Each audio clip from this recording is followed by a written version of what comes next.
जय हिंद दोस्तों, स्वागत है आपका आपके अपने YouTube channel English with Chunna पर। मैं राकेश कुमार राय और चुन्ना आपके लिए लेकर आया हूं यूज ऑफ ए एन दी। आज का टॉपिक है यूज ऑफ ए एन दी। तो आज ये डे 1 है, ठीक है। रोज आपको 11:30 से 12 के भीतर यूज ऑफ ए एन दी का वीडियो मिलेगा, ठीक है। इसमें मैं डे 1, डे 2, डे 3 करके वीडियो बनाऊंगा। लगभग जहाँ तक लग रहा है 7 से 8 दिन तक का ये क्लास चलेगा यूज ऑफ ए एन दी का, ठीक है। तो चलिए स्टार्ट करते हैं और देखते हैं। सबसे पहले इसके नियम को जानते हैं। इसका नियम क्या है उसको समझना बहुत ही जरूरी है। आप देख सकते हैं क्या लिखा है। इन वाक्यों में ए एन के प्रयोग पर ध्यान दें। यह एक गाय है तो दिस इज अ काव। वह एक बैल है दैट इज एन ऑक्स, ठीक है। मैं एक शिक्षक हूँ तो आई एम अ टीचर। मैं एक कलाकार हूँ तो I am an artist.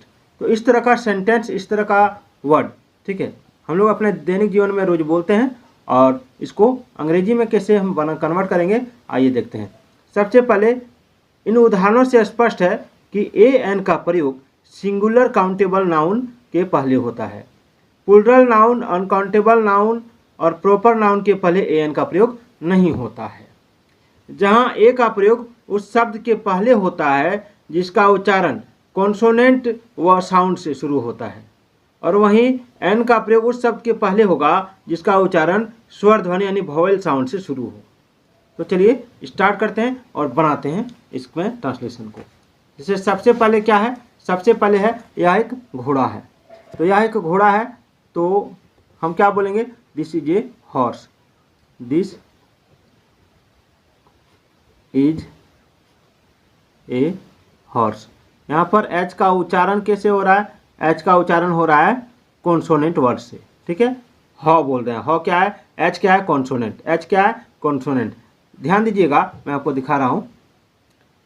A E I O you, ये क्या है, ये वॉवेल है। ये क्या है, ये वॉवेल है, ठीक है। ये 5 सब अक्षर जो है ये वॉवेल है। और इसको छोड़कर जितने भी ए से जेड के अंदर जितने भी लेटर हैं उनमें ये 5 अक्षर को छोड़कर जो शेष रह गए वो आपका कॉन्सोनेंट वर्ड है।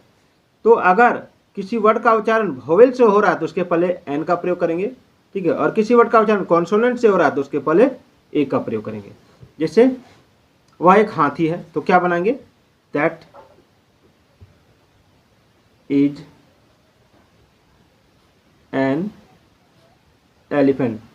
दोस्तों ध्यान दीजिएगा कि बहुत सारे बच्चे क्या करते हैं कि यहाँ पे जो है यहाँ पर ही का प्रयोग कर देते हैं।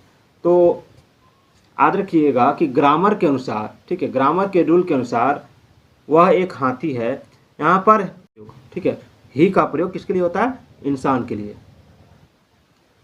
तो वह एक हाथी है तो दैट इज एन एलिफेंट, ठीक है। तो यहाँ पर दैट का प्रयोग होगा। अगर यहाँ पर रहता वह राम है, वह एक लड़का है, तो हम यहाँ दैट और ही दोनों का प्रयोग कर सकते थे। ही का प्रयोग यहाँ पे नहीं करेंगे, याद रखिएगा, ठीक है। ही का केवल प्रयोग इंसान के लिए होता है, या फिर कोई स्टोरी लिखते हैं तो उसमें हम ही का प्रयोग कर सकते हैं। नेक्स्ट सवाल है, यह एक अंडा है। तो जब हम बोलते हैं यह एक अंडा है, ठीक है, तो यहाँ पर दिस का प्रयोग करेंगे। This is an egg. यह एक अंडा है, दिस इज एन एग, ठीक है।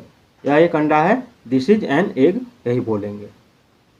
उसके बाद है वह एक सेब है। वह एक सेब है तो यहाँ दैट का प्रयोग करेंगे। That is an apple. अब यहाँ ध्यान दीजिए कि एन का प्रयोग कर रहे हैं, ए एन, एन। यहाँ पर ए और एन में से एन का प्रयोग कर रहे हैं, ठीक है। क्यों एन का प्रयोग कर रहे हैं, क्योंकि इसका शुरुआत वॉवेल से हो रहा है और इसका उच्चारण से भी वॉवेल से ही हो रहा है, ठीक है। अब है यह छाता है। यह छाता है तो this is an umbrella. This is an umbrella, ठीक है। ध्यान दीजिए यहाँ एक रहे या नहीं रहे, अगर यह सिंगुलर है, ठीक है, और काउंटेबल नाउन है तो यहाँ पर हम एन का प्रयोग करेंगे। अगर वो अम्ब्रेला है, ठीक है, यहाँ पर देख लेंगे कि वॉवेल साउंड है या फिर कॉन्सोनेंट साउंड है, को देखते हुए हम एन का प्रयोग करेंगे या ए का प्रयोग करेंगे, ठीक है। अब है वह दवात है, तो that is an ink pot, that is an ink pot, वह दवात है, ठीक है। अब है यह बैल है, तो दिस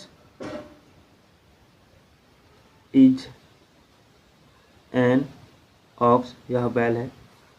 अब है वह गधा है, तो उसका आप हमको कमेंट करके आंसर में बताइएगा वह गधा का क्या बनेगा। अब आ जाइए वह आम है, तो दैट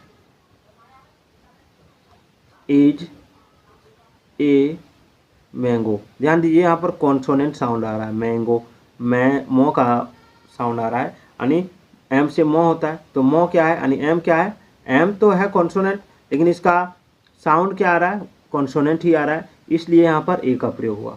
मैं लेखक हूँ, आई एम ए राइटर, ठीक है, आई एम ए राइटर। एक चीज़ याद रखिएगा कि कहीं अगर डब्लू और आर रहे तो वहाँ पर डब्लू का उच्चारण नहीं होता, जैसे राइट हो गया, ठीक है, रॉन्ग हो गया, वहाँ पर आर का उच्चारण होगा, ठीक है, याद रखिएगा।